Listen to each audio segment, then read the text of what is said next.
Tamad at bastos na ang kabataan ngayon. Ito ang 7 dahilan.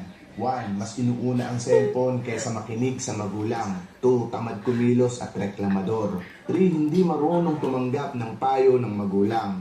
4. Maluho. Gantihan to eh, gantihan. 5. Mas inuuna ang barkada kaysa pamilya. 6. Maraming hiling, kulang sa effort.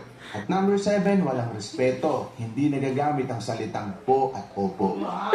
Tamad at Tayo, pag sumagot ang bata, bastos agad. Sinagot yun.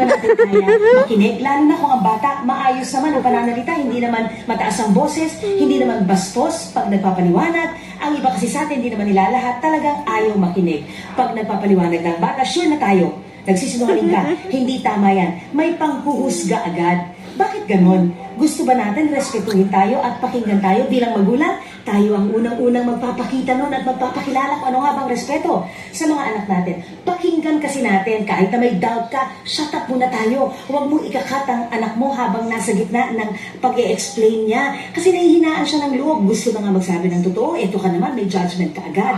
Tayo magpapakita kung paano makinig. I may like that. Pakinggan tayo. Alam nyo, you don't silence honesty. You guide it. Think about that. Pag nagsabi ang anak natin na pagod sila,